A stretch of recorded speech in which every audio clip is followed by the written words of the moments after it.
Mateus capítulo 5, versículo 13, diz o seguinte: vós sois o sal da terra, mas se o sal se tornar insípido, com que se há de salgar? Para nada mais serve, senão para ser lançado fora e pisado pelos homens.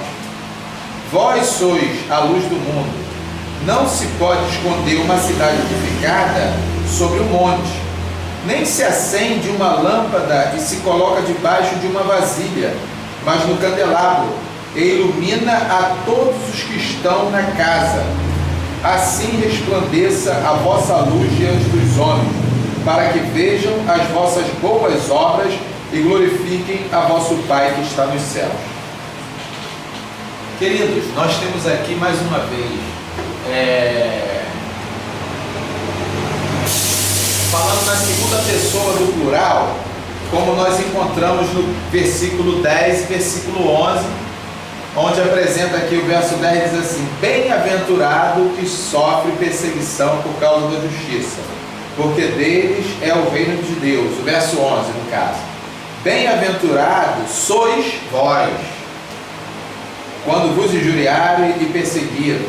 Ou seja, ele está falando diretamente à audiência, e ele remete essa questão de vós sois o sal da terra e a luz do mundo, da mesma forma que no qual eles sofrem aquela perseguição, da mesma forma que no qual eles recebem as bem-aventuranças que nós falamos sobre o Isaías capítulo 61, que são dois grupos, né, de 4 bem-aventuranças que o Isaías profere lá no Deutero Isaías diretamente. E agora aqui mais uma vez ele diz assim: vós sois. Ele está chamando eles, está dizendo: olha, vocês são o sal da terra e a luz do mundo.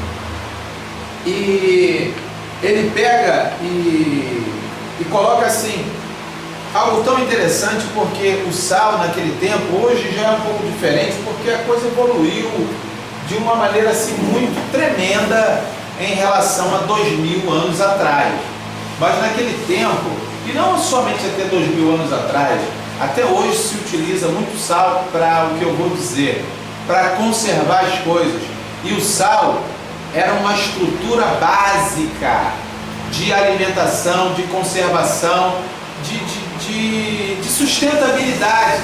O sal ajudava o sujeito que matava um animal, fazer com que aquela carne pudesse perdurar, o peixe pudesse perdurar, que pudesse levá-lo daqui lá não sei para onde, debaixo daquele sol quente, que o sal servia de uma conserva seca. E aí o camarada naquela região completamente desértica, aí está o Roberto: eu vou matar um animal aqui, vou levar para o meu parente, o meu amigo lá não sei aonde. Ele lançava a mão desse produto para que ele pudesse, na verdade, conseguir um artigo de conseguir levar lá, um artigo de primeira necessidade humana no tempo de então. Então entenda bem a colocação que o sujeito está passando. Se é um artigo de primeira necessidade humana básica, alicerçar na sustentabilidade alimentar, uma questão básica de fato, e quando ele diz que vós sois o sal da terra, o que ele está querendo dizer com isso? Olha, vocês são a questão básica da sustentabilidade dos seres humanos. Vocês precisam de fato salgar para que haja uma diferenciação de modo geral no meio da sociedade e da comunidade. Porque se o sal não salgar, não tem mais comida, meu irmão. E se você não se comportar da maneira devida, se você não fizer as... Olha só, o final do versículo diz assim, no verso 16: assim como, sendo sal, sendo luz, certo? Assim resplandeça a vossa luz diante dos homens, para que vejam as vossas boas obras e glorifiquem o vosso Pai que está nos céus. Aqui, qual é a configuração que nós falamos em se tratando do contexto pós-guerra, após a Guerra dos 70 em Israel? Ali foi um cerol fininho, onde a galera foi massacrada, destruída, vida. Então precisávamos de boas obras, de pessoas compreensivas, de pessoas que pudessem dividir o seu copo d'água com o próximo, dividir ali o seu vinho com o próximo, dividir a sua alimentação, fazer algo que pudesse de alguma forma estender as mãos ao próximo propriamente dito, e não usar da conduta de Roma e nem da conduta daqueles caras que ficavam babando Roma, que eram os sacerdotes, os herodianos, os escribas, os fariseus, os saduceus e entre outros mais. Ele está dizendo, olha, vocês têm que fazer a diferença, porque se vocês fizerem a diferença, esse povo vai ser alimentado. Se vocês não salgar, eles não têm alimento. Vocês estão vendo a responsabilidade que é dada aos discípulos de Jesus? Gente, discípulo, não estou falando dos 12, estou falando de toda a audiência que está ouvindo ele no monte, o sermão do monte, a galera que está ouvindo. Então, olha só, essa responsabilidade, ela chega até nós hoje, porque nós somos discípulos do Senhor Jesus Cristo. E se eu e você não salgar, nós não vamos levar o alimento a essa sociedade perdida, aliançada com Roma. Lembra da nossa aula passada? Se a gente não salgar, esse povo romano ou romanizado vai ficar romanizado mesmo, entendeu? E aí a gente precisa fazer essa diferença para que pessoas possam ser alcançadas, para que pessoas possam ser, numa linguagem bem brasileira, evangelizada, entendeu? Para que pessoas possam ter acesso a tudo aquilo que o Senhor Jesus Cristo fez a nós, a tudo aquilo que a nós chegara de graça, que foi um beneplácito de Deus, que estendeu as mãos para nós, que nos abençoou, que fez tudo isso. Da mesma forma devemos nos conduzir como a conduta do Senhor Jesus Cristo, fazendo a diferença em se tratando dessa relação de Roma com a galera que estava no sufoco. E quem deveria fazer a diferença era a elite, porque tinha condições de fazer, tinha dinheiro para fazer. Mas olha só como é que o Senhor diz, a orientação divina, né? A orientação bíblica diz, para que nós venhamos salgar. Salgar não usurpando nada de ninguém, salgar não tomando nada de ninguém de forma inconveniente. Salgar, lembra quando nós lemos que a galera tomava a ovelha do cara que só tinha uma?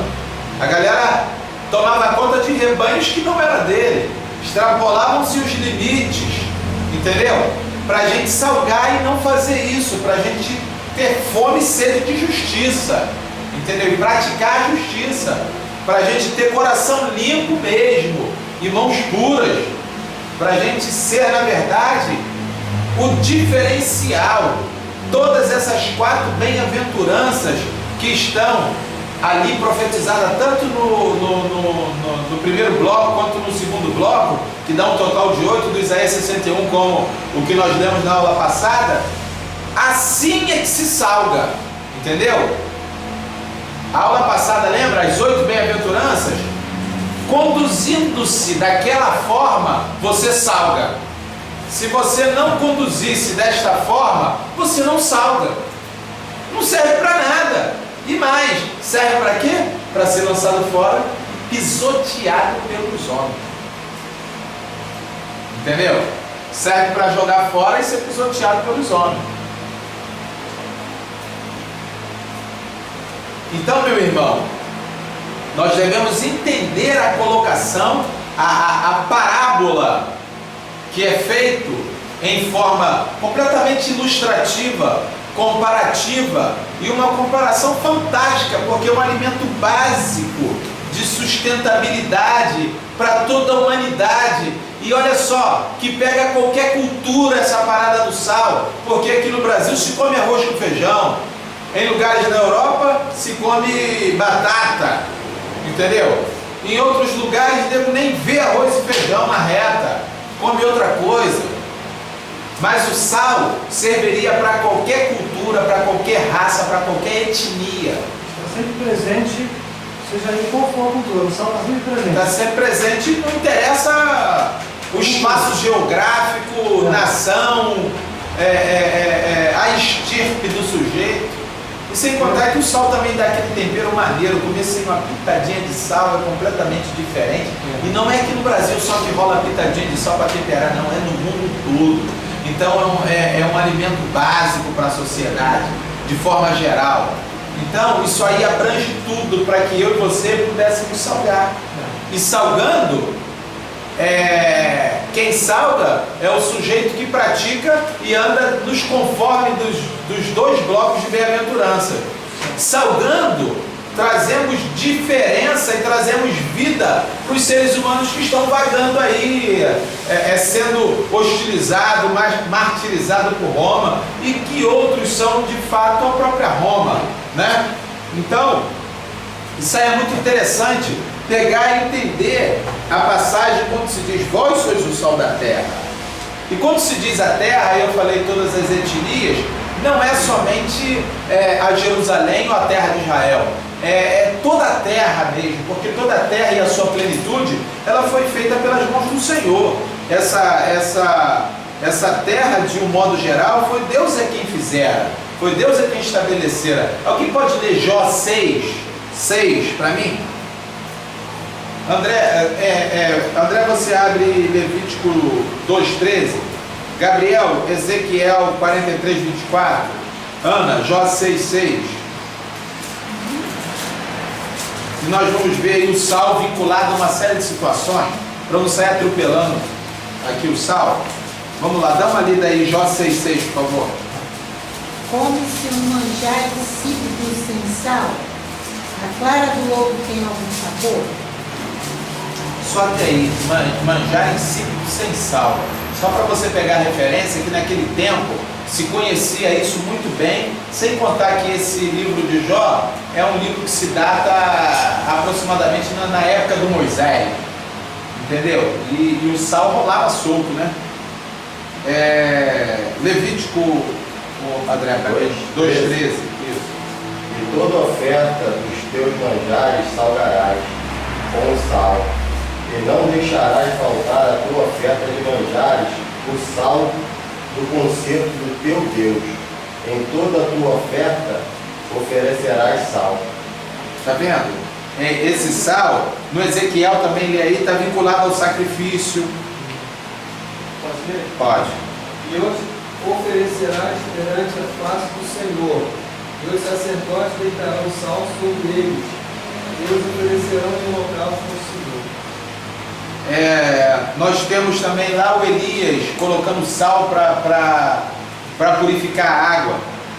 2 Reis capítulo 2, 19-23. Deixa só aí para ficar anotado, para a gente conseguir. Esdras capítulo 4, 14.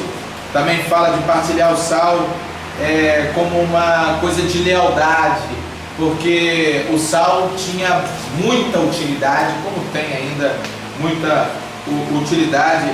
Essa questão do 2:13 que o André acabou de ler, e Números 18:19, fala de uma questão de aliança. Então o sal ele era basilar, entendeu? O sal era basilar para uma série de situações, uma gama de situações. O sal era completamente basilar. Essa questão dessa comunidade de discípulos, e não aquela elite governante, porque, como eu falei, a elite governante tinha como fazer tudo isso, ela tinha como apresentar essa questão de vida temperadora, porque eles tinham dinheiro suficiente para isso, e aqueles caras que estavam lá seguindo Jesus não tinham R$1, entendeu? Não tinha nada, não tinha um centil, não tinha um talito, não tinha um denário, não tinha nem um ciclo de prata, entendeu?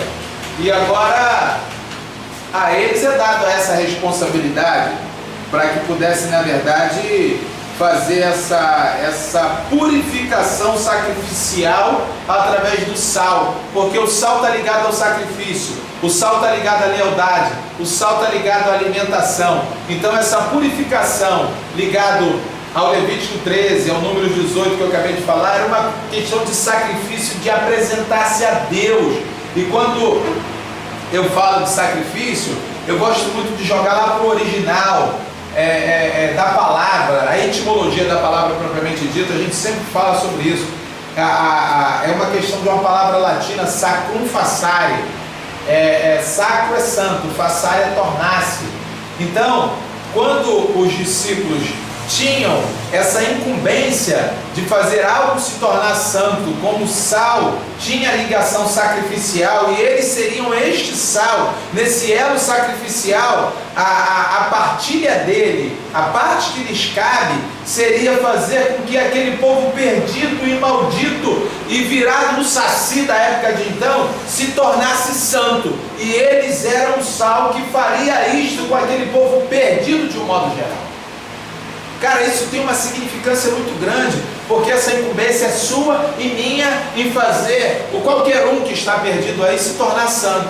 De que forma? Seguindo os preceitos das 8 bem-aventuranças que nós temos ali. Se nós andarmos de acordo com aquelas 8 bem-aventuranças que foi a aula passada e a aula retrasada, a gente consegue temperar a vida dos outros. Está entendendo a pegada? Se a gente andar de acordo com aquelas 8 bem-aventuranças, a gente consegue fazer com que outros possam se tornar santos no caminho de santidade, estar no caminho do Senhor. Então, a moral da coisa é diretamente essa.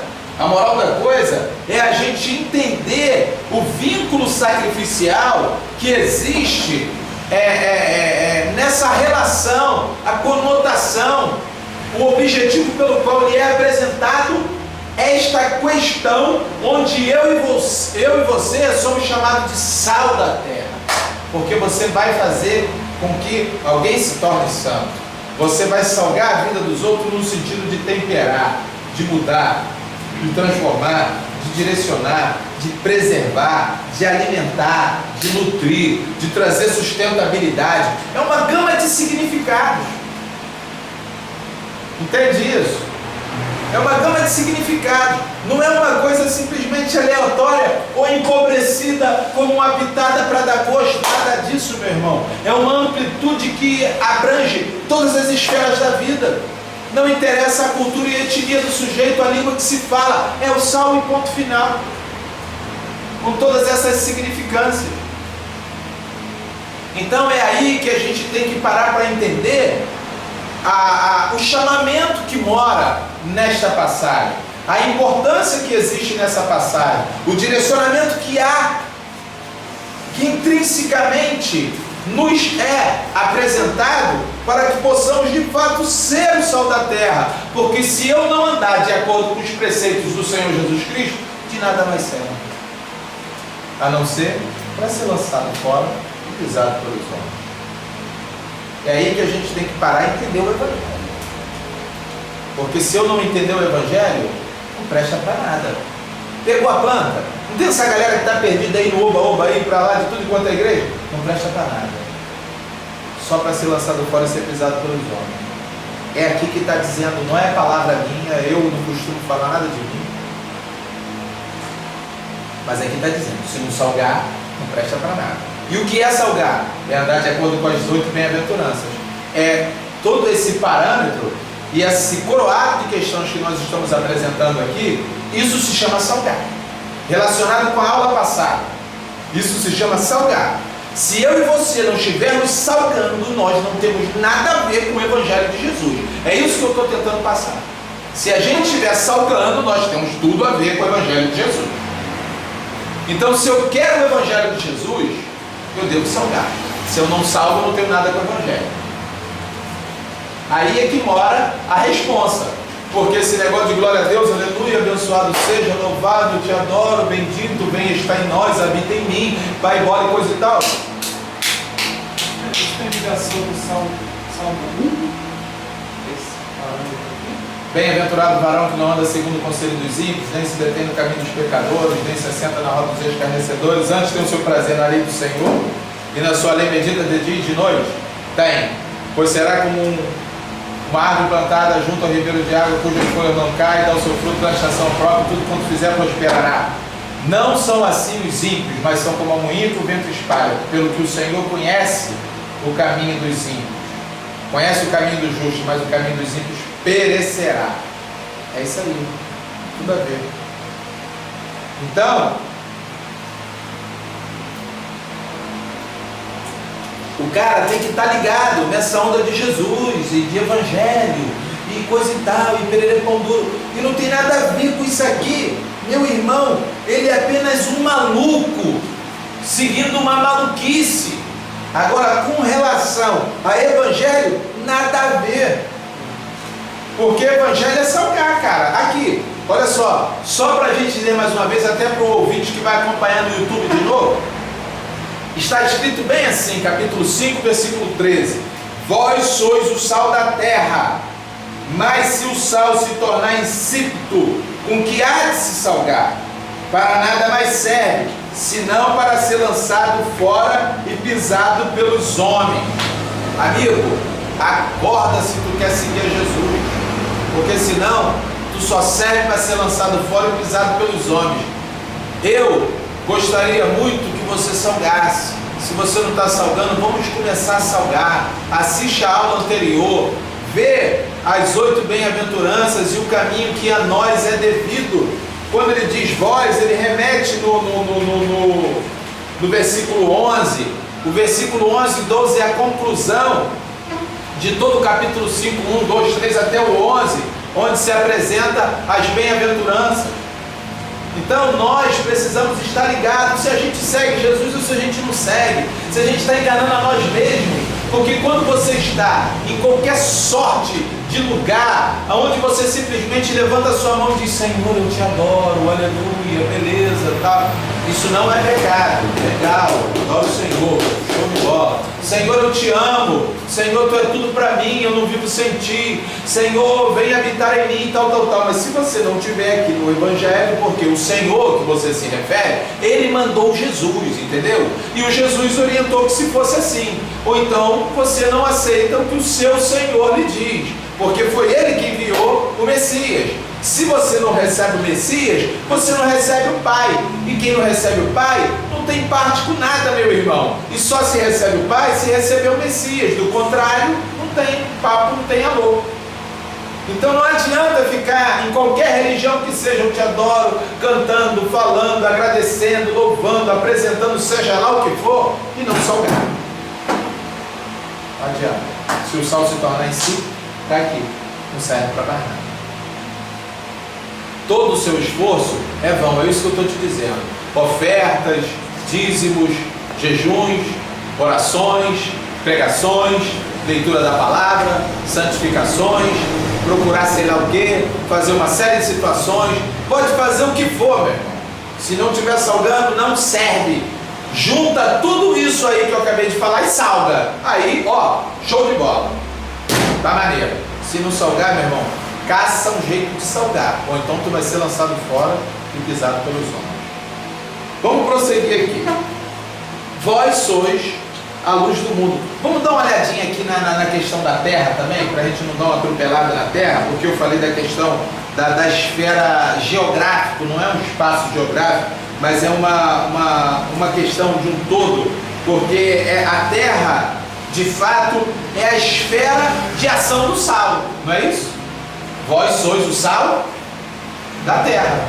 Então a terra é a esfera de ação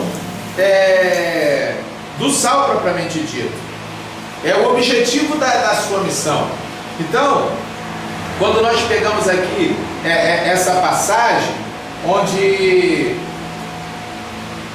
no verso 18 do mesmo capítulo 5, diz assim, ó: em verdade vos digo que até o céu e a terra passem, mas nem o jota nem o tio se omitirá dessa lei. Esse céu e terra aqui que se passa, ele está falando da estrutura dessa construção maravilhosa do planeta por Deus.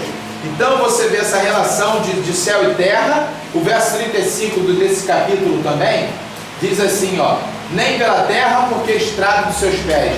Então essa terra que ele está falando é o mundo num globo, entendeu? Vós sois o sal da terra, não é a terra de Israel somente, mas é todo esse planeta. E essa terra pertence a Deus. Salmo 24, versículo 1, diz que a terra é do Senhor. O Levítico 25, 13 também diz que é do Senhor, que Ele é quem fez a terra e nós somos uma espécie de arrendatário. Levítico 25, 13 é diretamente isso que que se apresenta, onde os seus habitantes devem fazer a vontade divina, né? E aí você, deixa eu dar uma olhada, o 4:8 da tentação, o diabo tenta usurpar a autoridade da terra, quando ele diz, tudo isso te darei, lá na tentação, entendeu? Ele está tentando pegar uma parada que não é dele, entendeu? Tudo isso te darei. Você vê que essa relação de terra, por que eu estou falando isso aqui, gente? Estou citando passagens aqui do próprio escritor, porque o cara, quando ele fala de terra, ele está falando do planeta. É isso que eu estou tentando, é essa pegada que eu estou tentando passar para os ouvintes e para todos nós. Quando ele fala de terra, ele fala do planeta, e eu estou pegando as passagens aqui para a gente ter um respaldo da linguagem de quem escreve, entendeu? O cara que escreve, ele se refere à terra como planeta e não como, essa terra do Brasil. Não é assim que ele se refere, mas um planeta num todo. Diferente de mundo também, né? Diferente Na de Bíblia mundo. fala de mundo. Diferente de mundo, porque o mundo pode ter algumas conotações. E nós precisamos entender esse éon, né? Esse mundo ou esse cosmos. Esse cosmos pode talvez não seja o éon. Em alguns casos a gente conversa sobre isso. Porque o éon pode estar muito ligado ao caos e o cosmos não. E por aí afora. Então nós temos aqui diretamente essa questão do sal e a questão da terra, para que pudéssemos encontrar aqui uma verdadeira significância para nós. E agora vamos voltar aqui na luz do mundo, verso 14. Vós sois a luz do mundo. Não se pode esconder uma cidade edificada sobre um monte. Nem se acende uma lâmpada e se coloca debaixo de uma vasilha, mas no candelabro, e ilumina todos os que estão na casa.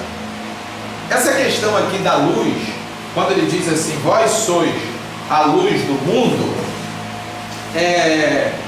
isso é uma imagem que mais uma vez ele traz a segunda pessoa do plural.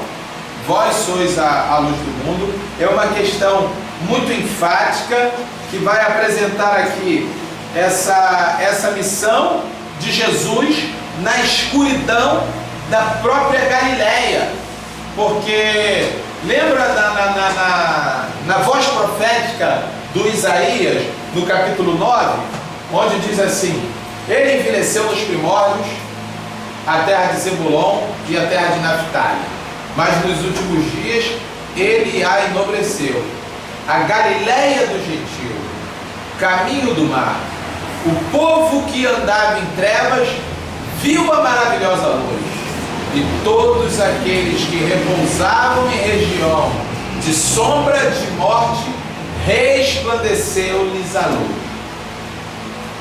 Aqui nós temos um grande significado, porque quando nos tempos anteriores a Jesus houvera o ataque dos assírios, eles esculacharam a Galileia, eles tacaram fogo na parada, levaram o Reino do Norte tudo preso, zoaram o plantão da galera. Eu sempre falo isso, é como se alguém viesse esculachar o Brasil, para dar uma esculachada no Brasil, legal, assim, numa comparação histórica, o sujeito deveria demolir boa parte do Rio de Janeiro, botar os prédios abaixo, São Paulo, Minas Gerais, Brasília, essas cidades polo, entendeu? Aí isso fica marcado, o cara que dominou o Brasil, derrubou tudo, acabou, igual os Estados Unidos fez com o Afeganistão, esculachou o Afeganistão, esculachou o Iraque. Todo mundo que passa ali sabe que houve um esculacho e é escuridade total, entendeu? Houve um esculacho, não que a gente apoie isso, é uma questão apenas narrativa para se entender a coisa, porque eu sou completamente contra esculachar qualquer um, e ninguém tem direito de invadir país de ninguém, baseado no seja lá o que for, ninguém pode entrar no país de ninguém para esculachar ninguém. Esta é a minha opinião também, não tem nada a ver com Bíblia nem com ninguém, é opinião minha. Então, os caras entraram ali na Galileia e esculacharam. E aí, quando se diz que resplandeceu-lhes a luz, imagine chegar a luz lá no Iraque agora, meu irmão. Apareceu o fulano que está reconstruindo tudo, que está trazendo a solução, que está mostrando o bom caminho, porque aqui a bandidagem tomou conta. Aqui é o seguinte, é só a galera do terror que explode daqui, explode lá. Entendeu? O couro come dia e noite aqui. E aí, o povo volta, digamos assim, ao ápice da sociedade, como estando estabelecida como tal, tendo acesso, tendo tudo aquilo que uma sociedade precisa. Se lá voltar a ter novamente a cidade construída, resplandeceu a luz, a dignidade, o caráter e a moral. É isso que eu me refiro aqui em se tratando da pessoa de Jesus, porque onde não tinha mais moralidade nem dignidade para se viver como uma pessoa decente e digna, não tinha mais, porque os caras rapelaram tudo de todo mundo e estava arrebentando geral. E agora Jesus apresenta a claridade, resplandece a luz como alva que brota ao amanhecer no crepúsculo matutino, vai brilhando a luz aos poucos. Agora ele está dizendo: vós sois a luz do mundo, porque como a Ana mesmo dissera, o mundo está perdido. E o mundo, Ana, que ele se refere aqui, não é o cosmos, que é a criação propriamente dita, mas é esse éon, esse mundo como significado pré-estabelecido em relação à sociedade num todo, que é um mundo perdido na época de então. Não que esse não seja, porque dificilmente a gente encontra aí um mundo estabilizado numa boa, porque de fato nós temos aí um mundo ainda perdido, mas o quadro em que se encontrava aquele mundo era um quadro terrível, porque a inversão de valores estava completamente estabelecida, onde o sacerdote que deveria trabalhar a misericórdia e viver sendo um sujeito misericordioso, um sujeito passivo, que estenda as mãos, era o cara que na parábola do Jesus passava de largo e deixava o cara caído, moribundo, quase morto ali, completamente necessitado. A parábola do Jesus, cara, se fosse a parábola de sei lá quem, tá maneiro, mas era a especificação que Jesus estava passando desse sujeito, desse clero num todo, para mostrar o quadro no qual se encontrava a inversão de valores sendo estabelecida e vivida assim, ao ponto de um que passa a ter essa conduta. Estão entendendo o que eu estou passando? O sujeito... Sim, Gabriel. Esse é o embelezamento que o Espírito Santo faz quando teve a primeira destruição, né, no caso. Aí Deus trouxe essa terra e criou tudo novo. Aí no caso, essa situação está caótica. É onde o Espírito Santo fez esse embelezamento, assim, moldurando. Isso. Agora, quando nós falamos da aula do Deus da revelação, aí ali é o embelezamento do criado, o cosmos, que está ligado diretamente ao embelezamento, como eu passei, cosmei. Cosmei, a palavra significa embelezar. Então, agora nós estamos falando de um mundo. Em que mundo os evangélicos estão vivendo? Um mundo de enganação. Quando eu falei aqui, se o sal não salga, a galera não está salgando nada, mas está achando que está na presença de Deus. Não serve para nada. É sobre esse mundo de significados que eu me refiro hoje. Não que não haja o embelezamento, porque o embelezamento estava chegando com a presença do Senhor Jesus. Só que o Senhor Jesus estava mostrando que, de fato, a inversão de valores estava estabelecida, porque a palavra dele, em se tratando de sacerdote, era o cara que deveria exercer misericórdia, era o cara que não estava nem aí para misericórdia. Pô, se eu sou legislador, devo eu cumprir a lei. Então, se hoje existe alguém que não cumpre a lei e é legislador, para nós é inversão de valores, certo? Era isso que Jesus estava falando. Pô, o cara é sacerdote, mas o cara é o que passa direto. O cara é levita, mas o cara é o que passa direto. Está tudo de perna pro ar, meu irmão. Entendeu? Ao ponto deles acharem que o samaritano não pode ajudar ninguém, mas aqueles que eles acham que não pode ajudar nada, é o que está ajudando. É o que está estendendo as mãos. O que eles julgam ser o perdido é o que está achado. Entendeu? Está de ponta cabeça. E aí, quando ele diz, vós sois a luz do mundo, é que esse mundo sacerdotal precisa de uma luz. Quando ele diz, vós sois a luz do mundo, Luciano se referiu na aula passada, quando ele disse assim, as escolas, a comunidade, não é só as igrejas, Joel, mas as instituições, está tudo perdida. A luz do mundo é porque esse mundo educativo, esse mundo onde se apresenta a educação, desde a questão primária, fundamental, até a questão superior, está perdida também, precisa de uma luz, entendeu?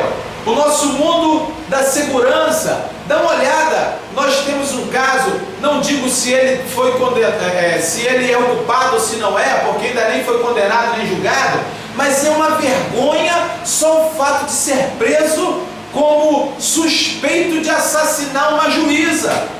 A mim não interessa nem a pessoa do cara, interessa o cargo que esse cara ocupa. E um sujeito que ocupa um cargo tal como esse está envolvido numa coisa terrível como é uma blasfêmia contra a sociedade. Esse mundo precisa ser iluminado, está entendendo? Mais ou menos o que é que ele estava falando? Vós sois a luz do mundo. Aí se nós formos voltar para o caso da política, quantas prefeituras aqui no Rio que existe suspeita de crimes, de coisas envolvidas, de uma má conduta, de um desvio de conduta, entendeu? De situações que o sujeito está completamente incriminado. Nós temos cidades na região serrana, aqui, onde o quadro não é nem um pouco interessante. Poxa, esse mundo político precisa de uma luz. Vós sois a luz do mundo. Entende? O mundo teológico, eu andei para tudo enquanto é lado de escola de teologia, tem uma pancada de pilantra ensinando nada, meu irmão. Precisa de uma luz. Entendeu? Vós sois a luz do mundo. O mundo está perdido, cara. Mas se você tiver com o seu caráter embasado nas bem-aventuranças, que no qual foram proferidas em 2 blocos, cada qual de 4 bem-aventuranças, você vai salgar. Se você estiver salgando, meu amado, eu quero te dizer uma coisa, você já está apresentando luz para a humanidade. Entendeu? Lâmpada para os meus pés é a tua palavra e luz para os meus caminhos. Então nós temos aqui uma luz mediante a palavra. E aí, eu preciso trazer luz, meu amado, em todas as esferas, porque o problema daqueles caras ali na época de então não era só os sacerdotes. Você vê que tinha um pilantra chamado Zaqueu, que ele reconheceu que ele era pilantra. Então eu digo isso para ele, dou nome ao pilantra, porque tem casos que a gente não dá nome ao pilantra porque fica complicado. Mas ele mesmo falou, olha, se eu tenho defraudado, eu vou restituir 4 vezes mais. Ele sabia o que ele estava fazendo. Num quadro caótico desse, aparece um cara desse. E não era um cara só assim. Fala tu, só tinha um só? Tu acha que só tem um bom? Tu acha que só tem um safado? Não, cara. Tem vários, em todos os quesitos e pré-requisitos. Tinha uma galera ainda nessa condição. Então, eles não precisavam só de uma luz religiosa. Ele não precisava de uma luz somente, luz do mundo para iluminar aquele quadro caótico no qual se encontravam as famílias, se encontrava a nação, se encontrava aqueles que estavam ali, que daquela nação não era.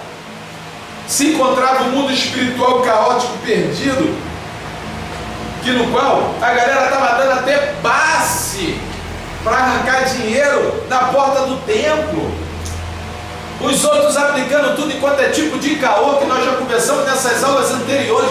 Precisavam-se de uma luz. Anás e Caifás, 2 sem vergonha, armando treta para matar Jesus com os outros, procurando um caô para tentar matar Jesus, e nem encontraram o caô deles, foi tão ruim que não justificou o 7 deles? Entenderam? Então, de fato, precisava de uma luz, porque a galera estava perdida. E aí eu e você hoje, nós queremos seguir Jesus. Beleza, mas a gente está iluminando a vida de alguém ou a gente é escuridade na vida dos outros? Porque tem gente aí que diz que está seguindo a Jesus, meu irmão, é treva pura na vida do próximo. É treva pura. É aí que mora a questão. Eu quero seguir, eu quero viver o Evangelho, eu tenho Ele como meu Salvador, eu tenho que estar enquadrado aqui. Se eu não estiver enquadrado aqui, balbal, porque não tem jeito. Oi. Eu estou fazendo uma ligação aqui de uma informação que gerou uma dúvida agora. Você está, indiretamente, você está se referindo à lei moral e à lei cerimonial na lei de Moisés. Existia a lei cerimonial e a lei moral. É claro, é evidente que a cerimonial deixou de existir porque fazia parte da lei. A lei moral pode ser tratada também no Novo Testamento ou não? Ela foi também isenta. A lei moral e a lei cerimonial. Olha só, rapaz, entenda bem uma coisa. Não, aí a gente já está partindo para o outro lado. Porque aqui a gente está falando de trazer luz. Mas em se tratando de lei, a lei foi toda ela cumprida pelo Senhor Jesus Cristo. Sim. E a lei, ela não é má. A lei é boa. Certo. Só que é o seguinte, eu não quero viver subjugado a esta lei, porque eu não sou israelita, então não tenho interesse nenhum. Eu quero viver debaixo da lei brasileira. Certo. Entendeu? Então aquela lei lá não me interessa. Aquela lei é para o povo de Israel que hoje já foi mudada, já foi modificada. Era para um tempo remoto, para um povo muito antigo, que nem para Israel mais aquela lei se enquadra. Entendeu? Então eu não sou israelita, eu não quero aquela lei para mim. Como é que eu vou estar sob uma lei de uma outra nação? Não tem nada a ver comigo. Entendeu? Eu sou brasileiro. Tanto que lá em Israel tu pode casar com um bocado de mulher. Casa aqui para você ver a merda que tu vai arrumar. Não, estou debaixo da lei. Aí, vai dar zebra, maluco. Não dá certo não, entendeu? Vai dar zebra. Então é melhor ficar com a lei brasileira, deixa a lei mosaica para quem quer seguir, entendeu? A lei israelita para a galera, e vão ficar com o Evangelho de Jesus. Jesus era judeu, Jesus tinha tudo a ver com essa lei, com ele mesmo. Só que eu fico com o Evangelho de Jesus e não fico com o judaísmo de Jesus, entendeu? Jesus era lá da galera do judeu, seguia judaísmo, show de bola, maneiro Jesus. Demorou contigo mesmo, tu era judeu, o problema é teu, eu não tenho nada com isso. Eu sou brasileiro. Agora o Evangelho dele me interessa muito, entendeu? Porque o Evangelho dele me liberta, o Evangelho dele me direciona, o Evangelho dele me traz vida. E o Evangelho dele é o que no qual nós estamos a nos referir na questão de salgar e iluminar. Porque esse Evangelho hoje, mesmo eu sendo o que sou, ele me proporciona iluminar o próximo. O Evangelho dele, mesmo sendo o que sou, ele me proporciona salgar. Quando eu digo sou o que sou, é que eu sou um homem pecador. O Evangelho dele me mostra o caminho para a libertação, me mostra o caminho da purificação, o caminho de chegar-se a ele e ser limpo pelo sangue que no qual ele mesmo verteu na cruz do Calvário, para minha e para a nossa salvação. E o Evangelho não tem mais papo nenhum de lei, porque ele sabe que cada país tem a sua lei, tem o seu direcionamento. Aqui nós temos a nossa Constituição. Então, ele manda bem claro, meu irmão, vós sois a luz do mundo. Ele deixa isso daí para que nós pudéssemos manifestar o império salvífico de Deus, como se ele já estivesse presente. Mas todos nós sabemos que o império de Deus não é esse momento agora, porque o reino do nosso Senhor não é deste mundo. O reino que nós conhecemos, que está relacionado ao Senhor Jesus Cristo, é o reino milenar, que não acontecerá agora. É uma questão escatológica, escato. É uma questão para frente, e quem enxerga assim é completamente visionário. Nós somos visionários se nós enxergarmos estando neste mundo, nesse éon, vivendo, salgando e iluminando. Isso é ser visionário. Isso é receber o Evangelho. Entende? Isso é olhar além. Isso se chama abstrair. Entende? Então, isso é interessante para nós, porque isso aí aparece a questão onde sujeito faz uma alusão, porque eles têm tudo a ver com Israel, onde Israel é a luz do mundo. Quem pode abrir aí Isaías para mim? Isaías 42:6. Natanael, você abre 49:6. André, 42:6 de Isaías, pode ler. Eu, o Senhor, te chamei em justiça e te tomarei pela mão, e te guardarei e te darei por conserto do povo e para a luz dos gentios. Está vendo? Conserto do povo e luz dos gentios. Israel era quem ia trazer a luz a esse mundo. Pegou aí a palavra do profeta? A luz dos gentios, conserto do povo. Conserto do povo de Israel e luz dos gentios, para que pudesse ter a libertação, alcançar o bom caminho. Vamos lá, Natanael. Ele diz: é muito pouco você tornar-se o meu servo, só para reerguer as tribos de Jacó, só para trazer de volta os sobreviventes de Israel. Faço de você uma luz para as nações, para que a minha salvação chegue até os confins da terra. Olha só, você vê biblicamente aparecendo Israel sendo chamado de luz. Só que Cícero descreve que Roma era a luz do mundo. Domiciano foi chamado de luz do mundo. Estácio diz isso, né? Estácio diz que Domiciano ele era a luz do mundo. Mas aqui aparecem os discípulos sendo a luz do mundo nessa descrição do versículo 14 para uma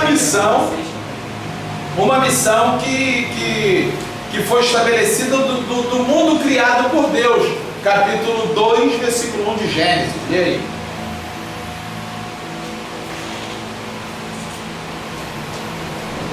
E aí?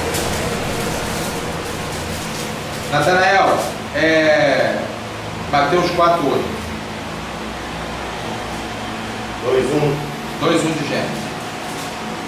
Assim os céus e a terra e todo o seu exército foram acabados.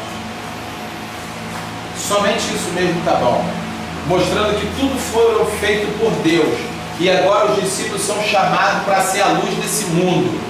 Só que o 4:8 que eu pedi para ele ler ali está controlado pelo diabo. Não precisa nem ler, deixa rolar. Só para a gente... Esse mundo, esse éon, essa perspectiva, expectativa, esse pensamento, esse comportamento estabelecido no meio da sociedade de todo este mundo está sendo controlado pelo diabo. E nós somos chamados a ser luz desse mundo que é controlado pelo cão. Entende isso? É a ligação no qual é feita biblicamente com o posicionamento de Israel. Agora aparece o chamamento diretamente aos discípulos propriamente dito. 13:38 de Mateus, vê se tem alguma coisa a ver. 13:38.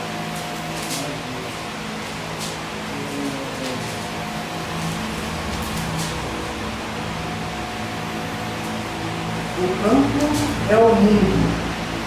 A boa semente são os que pertencem ao reino. O joio são os que pertencem ao maligno. É só isso mesmo, tem tudo a ver, tá vendo? O campo é o mundo, a boa semente são os que pertencem ao reino. O joio que pertence ao maligno. Eu tenho essa parábola toda também na aula aí, parábola da semente. É bem interessante essa parábola. E o campo é o mundo propriamente dito. Agora nós podemos entender aqui que há dois exemplos sobre a mesma missão. A missão de iluminar, no caso. Olha aqui.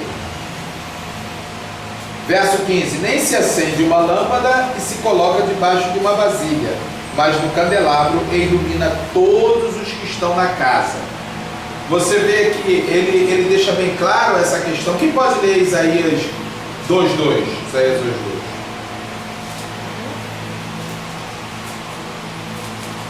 Eu acho que está lá Mitzion, Recém-Torá e o Devar Adonai e Yerushalai. No final dos tempos, o monte do templo de Javé estará firmemente plantado no mais alto dos montes, e será mas algo que as colinas, para lá, correrão todas as nações. Alguns enxergam essa passagem dessa cidade edificada sobre o Monte Jerusalém, mas poderia também ser a cidade de Antioquia, lá onde eles estavam, lá no Monte Silpios, a cidade edificada sobre um monte, em se tratando do livro ter sido escrito em Antioquia da Síria. Mas o fato da cidade sobre o monte não interessa qual que seja, é o exemplo que se dá. Uma cidade edificada sobre o monte não tem como esconder. Então eu estou falando aqui só para alguns pensadores que talvez possam defender e que se defendam, não tem problema, a cidade, mas a gente não está tratando de qual cidade que seja, mas sim do exemplo de uma cidade sobre o monte. Porque uma cidade sobre o monte, como é que esconde? Não tem como esconder. Como é que esconde a cidade sobre o monte? Não tem como esconder. Então ele aparece aqui uma coisa bem interessante da questão de cidade, de lâmpada no candelabro, não pode colocar ela debaixo da mesa ou sobre uma vasilha, mas ele aparece desse mundo aí, judeus e pagãos, essa casa diretamente sendo iluminada, essa casa que ela pode se referir diretamente a um templo do próprio ser, onde nós somos o templo do Espírito Santo de Deus, e se a luz estiver em nós, se a luz estiver no lugar certo, ou seja, posto em prática, porque uma lâmpada colocada sobre a mesa, ela não está no lugar devido, mas se a luz estiver no seu lugar devido, da forma devida, toda aquela casa será iluminada, ou seja, toda a casa daquele sujeito terá luz, toda a casa daquele sujeito terá claridade, toda a casa, o Paulo, quando ele fala de claridade, de trazer as claras, é tão interessante que ele pega e diz assim: até o pecado do cara, se trouxer as claras, não há condenação, até o erro do sujeito, porque quando se esconde é que tem problema. Então, quando você tem luz na sua vida, você está às claras. Quando você não tem luz, você está às escuras. Porque o Satanás, ele quer ficar acusando, ele quer ter o que acusar. Mas se você chegar, olha, eu peguei mesmo, peguei a parada, não era minha, peguei. E o que você vai fazer com o cara? Vai chegar, me perdoa, eu peguei o negócio, e agora? Trouxe às claras. O erro está aí, está todo mundo vendo. E agora? Vai fazer o quê? Acabou a confusão. Acabou a confusão. Acabou o barulho. Até o pecado, quando se traz às claras, ele se torna bom. Não o pecado, mas trazer ele às claras, porque ele é aniquilado. Acabou a acusação. Não, pequei em cima, está lá nas coisas de Jesus. Já deu uma ideia dele, já resolvi a parada. Já Uma condenação lá para que tem uma condenação lá para os que estão em Cristo Jesus, que não andam segundo a carne, mas segundo o Espírito. Então, essa questão de ter luz é muito interessante, porque, vós sois a luz do mundo, não se pode esconder uma cidade edificada sobre um monte, nem se acende uma lâmpada e se coloca debaixo de uma vasilha, mas no candelabro, e ilumina a todos os que estão na casa. Olha só, não se pode esconder uma cidade edificada sobre um monte. Meu irmão, se tu é luz, deixa eu te dar um papo, tu vai brilhar em qualquer situação. Entendeu? Se tu é luz, deixa eu te falar isso aqui para você entender. Se você estiver em um determinado local, em uma reunião ali, e você proferir alguma coisa, e a liderança daquela reunião ou daquela parada começar a te chamar de safado sem vergonha, a turma que está ali vai te aclamar e tu vai brilhar, mesmo ele não querendo, mesmo ele indo contra você, a sua luz vai brilhar na vida das pessoas. Nele não vai brilhar porque de fato ele é aquilo que ele mesmo diz. Vocês estão entendendo isso? Ainda que tentam te cobrir, não dá para cobrir uma cidade edificada sobre o monte, porque tu é luz e tu vai brilhar sempre, e as pessoas vão sempre falar: é verdade, é luz, é luz. Ainda que muitos queiram dizer o contrário, mas a tua luz vai brilhar e vai iluminar vidas. Vocês estão entendendo isso? Não adianta tentar impedir, tu é luz, cara. Não tem como. Não adianta tentar montar uma treta errada para falar sei lá o que não...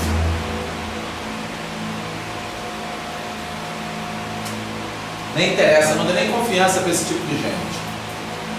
É laço puro, laço do passarinheiro, mentiroso, sem vergonha, e vai dar conta a Deus, entendeu? Vai dar conta a Deus. Tu nem esquenta a cabeça com esse safado pilantra. Fica tranquilo, porque não se pode esconder uma cidade edificada sobre o monte. Não tem como esconder, você sempre vai brilhar, você sempre vai estar iluminando vidas. Sempre vai estar iluminando vidas. E ele enfatiza, nem se acende uma lâmpada, se coloca debaixo de uma vasilha. Isso aqui é uma coisa mais pessoal, mas para você. Porque se tu é luz, se tu é uma lâmpada, tu vai se enfiar debaixo da cadeira, debaixo da mesa, por quê? Está com medo de quem, meu irmão? O cara está dizendo anteriormente que ninguém vai conseguir te esconder. Você está auto se escondendo, está recuando. Por que você não vai para o candelabro para iluminar todo mundo? Por que você vai ficar se tocando debaixo de uma mesa? Isso é uma questão tua, diretamente tua. Está entendendo o papo do cara? Ninguém pode acender uma lâmpada e enfiar debaixo da mesa. Tu é lâmpada? O que tu está fazendo debaixo da mesa? Sai daí, cara. Seja homem e vai iluminar a vida dos outros, meu irmão. Vai iluminar o próximo. Encare a parada. Vai se esconder por quê? Porque o fulano gritou, porque Bertano disse, que o outro se colocou de pé e falou, não! E tu vai nessa onda? Tu é luz, cara. Fica lá em cima do candelabro. Fica em cima do candelabro, vai ficar dando mole para esse monte sem vergonha? De nada, fica lá. É uma coisa pessoal, te chamando a tua atenção. Vocês estão entendendo isso? Está entendendo? Ó, nem se acende uma lâmpada e se coloca debaixo de uma vasilha, mas no candelabro, e ilumina todos os que estão na casa. Se você ficar na tua posição de lâmpada e de luz, tu vai iluminar todo mundo, meu irmão. Vai iluminar geral. Não tem papo, não tem alô. Então, recebe essa daí, seja homem, encare. Tu não é luz? Ou então tu não é luz. E ele pega e diz aqui, assim resplandeça a vossa luz diante dos homens, para que vejam as vossas boas obras e glorifique a vosso Pai que está nos céus. Então, olha só, assim resplandeça a vossa luz diante dos homens. Ninguém vai conseguir te esconder. E você no alto se esconda, por favor. Por favor, se assuma que tu é luz. Ou então tu não é luz, né? Por favor, como o apóstolo Paulo disse em Efésios capítulo 4, rogo-vos, pois, irmãos, permaneceis na vocação que fosse chamado. Então fica lá, em cima do candelabro, encara a parada e ilumina. Porque se você se tocar, não vai iluminar nada. Só o que está debaixo da mesa. Quem está debaixo da mesa contigo? Olha aí a seriedade da parada. Talvez não tenha nem ninguém debaixo da mesa contigo. Está sozinho. Então sai debaixo dessa mesa e fique no candelabro, porque tem muita gente que precisa dessa luz que está em ti. Sai debaixo da mesa da religião, sai debaixo da mesa do cabresto que o pastor maluco colocou em você, sai debaixo da doideira que estão impetrando por aí e fica no candelabro do Evangelho de Jesus e ilumina a terra perdida, meu irmão, porque vós sois a luz do mundo. É isso que se diz aqui. Vamos iluminar, vamos promover a claridade de forma geral, baseando-se no Evangelho, seguindo a Cristo Jesus, liberto por Ele, para Ele, por meio dEle. Esse é o nosso caminho, é isso que nós devemos entender, é isso que devemos receber como verdade bíblica a mim, a ti e a nós.